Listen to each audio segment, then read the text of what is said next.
So last video, I was talking about why I think Trump won. I was taking a look at this just landslide victory for him, which, again, frankly, is still shocking to me. I talked about how I was wrong. I'll repeat it here in this video. I was wrong. I really thought this was going to be a close race, one that was potentially going to be fought up to for even weeks or potentially months after. But I was completely wrong. And, I take the L. I'm not going to make excuses for my flawed prediction. I'm just here to talk about what I think happened and just analyze just everything that happened. Just a lot happened tonight. I mean, again, like I mentioned in the video explaining why I think Trump won, this has the potential to be a earth-shattering moment in American politics. This could potentially be a political realignment. So, yeah, just a wild election, something that I certainly didn't expect. But yeah, I already talked about why I think Trump won. Let's talk about why Kamala Harris lost. And man, are the reasons plentiful. First and foremost, Kamala Harris was always a terrible candidate. Like, there was what was exposed today is that her strength as a candidate is an astroturf completely. It was a media creation, a media phenomenon, a social media phenomenon fomented by social media influencers that lean left. It was never real. It was never real. And, eventually the truth was going to come out. Eventually, when something is fake, the truth always comes out. It was like Biden before he dropped out. Everyone was saying, oh no, he's sharp as hell behind the scenes. Doesn't have severe cognitive mental decline. That's fake news, disinformation. And then we saw a debate. The truth eventually comes out, and the truth was that Kamala Harris was always a weak Democratic candidate. Did we just forget that she was one of the most unpopular VPs in history? Did we forget that? I mean, clearly many of us did, because we never should have believed in Harris's strength as a candidate. I mean, there's a reason why many Democratic insiders behind the scenes, including Nancy Pelosi and Obama, won an open primary rather than just coronating Kamala. There's a reason for that, because they knew that she wasn't the strongest candidate. But like everyone else, they fell for the media hype, for the social media hype. But eventually the truth gets exposed always. And well, that's what we saw tonight. Also, I think it's just Biden was such a horrific candidate in this election cycle. I mean, do you know? Because this is just unbelievable in my opinion. Kamala Harris is only going to win New Jersey. New Jersey is a completely blue state by 5 points. New Jersey by 5 points. I think New York by just over 10 points or just under. I gotta make sure. But I mean, if this is how Kamala did, Biden would have been obliterated. He would have been obliterated. He probably would have lost New Jersey. He would have been a Democrat losing New Jersey in 2024. Oh my God. I think Biden was just so bad a candidate that when Kamala entered, like, it was just a breath of fresh air, if you will, because nothing could have been worse than 2024 Biden. So people deluded themselves into thinking just because Kamala was better than 2024 Biden, she was like a really strong candidate. So, man, she was always a bad candidate. We deluded ourselves into thinking she wasn't because of media hype, and well, the truth eventually came out. So that's the first reason why I think Kamala was lost. She was just not a good candidate.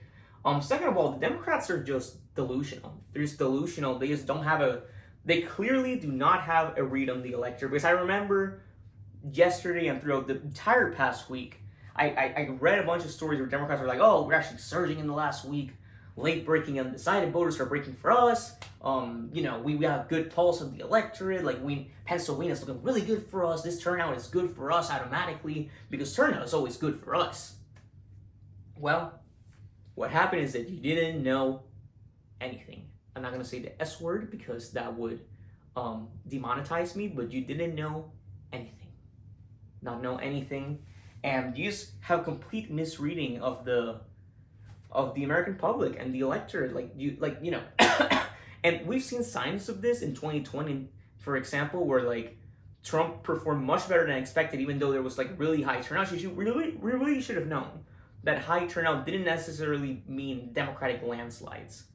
But today it was obvious. High turnout doesn't necessarily mean Democratic landslides automatically. Like, the Dems have to reassess their read on the electorate. And also the polls. I talked about that when talking about Trump. Once again, the polls overestimated Democrat support, which together with their own delusions created a big delusion where they thought they were in a much stronger position where they were. They thought that everything they were doing was right, or at least serviceable enough to win. And clearly that wasn't the case. That was not the case. In fact, everything they're doing, if anything, is wrong. Because, again, what is this swing? This is just almost every region in the country swinging hard to the right. There were some regions scattered here and there that swung to the left, but almost unanimously the country swung hard to the right. So the Democrats just have a complete misreading of the American people. The Democrats have a complete misreading of the American people. They really need to reassess their strategy with a bunch of different groups, but first and foremost, Hispanics and just minorities in general, but especially Hispanics, because that's where Trump saw the biggest gains in this election cycle. I'm a Hispanic, so believe me when I say that I know what I'm talking about when it comes to this. Hispanics are not woke. We're not woke, and I know a lot of people don't like to don't like people to say that word, but it is wokeness. Because I was actually seeing CNN right before this video, and they were talking about how Trump ran anti-woke ads, and that helped him. So it is a factor, whether you like it or not. And as a Hispanic, I can say the Hispanics are not woke. We are socially moderate, and many of us are slightly socially conservative. You are not going to win Hispanic voters with identity politics and wokeness. It's just not going to happen. It is not going to happen. And, you got to just rethink your entire strategy when it comes to Latino voters. Because, this is just a disaster. Look, let me just go to the map again. You lost Texas, in part because of this, by 15 points. 15 points. You lost Florida by 13, which isn't surprising, to be completely honest, because I live in Florida, and, not only that, you lost Miami-Dade County. You lost Miami-Dade County. This used to be a Democratic stronghold. You lost it by 11 points. It wasn't even close. What a disaster this was for the Democratic Party. What a catastrophe. New Mexico, only six points. New Mexico is supposed to be a 10-point plus state for Democrats. Arizona, you're losing by 3. You're on pace to lose that state. Obviously, a swing state. You're going to lose Nevada too, obviously. Another state, you just don't know how to appeal to Hispanic voters anymore. And if you want to win elections in the future, you have to, because this election clearly showed that, with your current strategy, there's a cap to it. You're not going to win future presidential elections if you keep doing this same strategy. And, Hispanics are not woke. And really, if you want to regain Hispanics, you want to regain ground with Hispanics, you need to moderate your social stances. You have to moderate them. Again, the Democrats will always be more liberal, more left-leaning, so they don't have to go hard to the right on them, but you have to moderate them. The current Democratic social stances, most Hispanics find weird and extreme.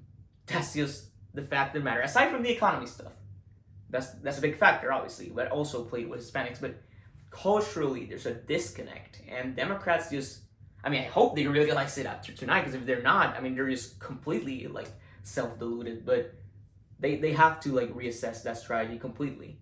And also, they have to remember young men. They have to remember young men because I think the main age group that handed the election to Trump was actually Gen X, but young men were a big part of it as well. And young men have issues too. We have issues too that you have to address. You cannot, every time we bring up an issue that we're facing, looking for a helping hand, you can't just spit in our faces and call us losers and incels. You need to address young men issues. Gen Z men are struggling. Back in my previous videos, I was talking about how part of this channel I wanted to be about advice for my fellow Zoomers, because I know Zoomers and Zoomer men especially are struggling. I was in that same boat. I'm doing a little bit better now, but I was struggling a lot 2 years ago. And whenever they were looking for a helping hand from many on the left, what they got was dismissiveness, just an attitude about your concerns don't matter. You know, you cannot do that. You cannot do that if you want to win elections, if you want to build a lasting coalition. Young men need to be a part of it. They need to be a part of it, and you need to learn how to talk to them again. Women issues matter. I'm not saying they don't. They absolutely matter. Like every person's issues in this country matter. But you cannot ignore men's issues. You cannot ignore young men issues because young men are struggling. And if you do that, they're just going to keep voting Republican. Because at least Republicans talk to them. They talk to them. They offer something. Democrats just insult them and ignore them. And what do you think was going to happen? They probably thought, it wasn't going to matter. Well, it did.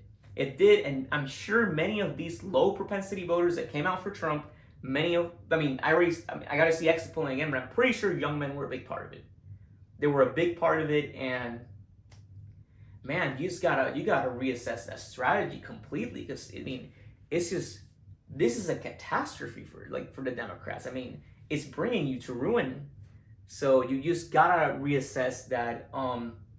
Again, you gotta stop being condescending in general. For the past year, 4 years, this instinct, I think this has been the case throughout the entire Trump era, this instinct to just automatically want to censor and shut up people when they disagree with you, that has got to stop, because people clearly hate that. They hate that. They don't like that attitude. It's just an attitude. It's just that you think this is the perception for many people. For many people, the perception is damn, you think you're so much better that we cannot even question you, and if we try to question you, you're gonna just shut us up. The American people don't stand for that. The American people don't like that, and they never will. And this is the other thing. The Democratic Party in the last 4 years tried to run the country like an HR department, and they just got hit with a big reality check. If there's a people in this planet who do not like to be micromanaged, it is the American people. And again, this was a huge, huge reality check for them. It just was. And the last reason why I think, actually there are two more reasons why I think Kamala lost. They just, what did she stand for? What did she stand for? And this is part of the strategy that the Democrats have to apply going forward. You need to come up with innovative policies again, and material policies, just not just identity stuff. Social issues are important, obviously, but you cannot just focus on that. You need to focus on actual economic, primarily, policy, because people obviously are not doing good. They don't like the economic conditions right now, because clearly that's how they voted.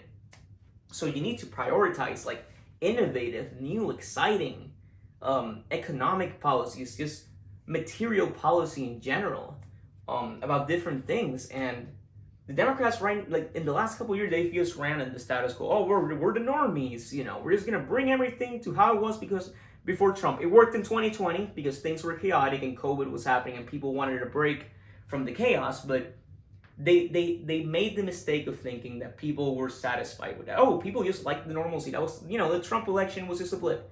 No, they still hate the normalcy. They just wanted a break from the chaos, but they still hate the status quo, as evidenced for this election. They still want a change to the system. And the way you do that is not with the same old neoliberal policies. That's just not going to cut it in future elections. That's not going to cut it.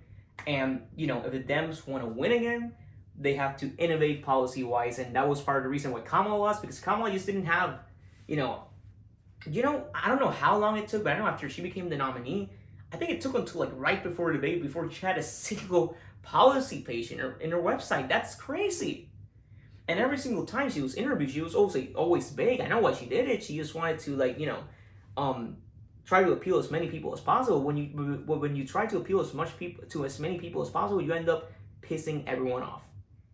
So Democrats need to be more clear with regards to what they believe, and they need to actually stand for something. They need to stand for something.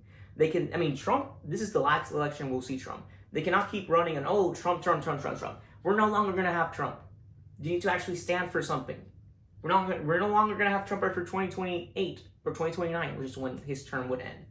You need to run on something. You really need to. And Kamala Harris was the opposite of that. She ran for nothing.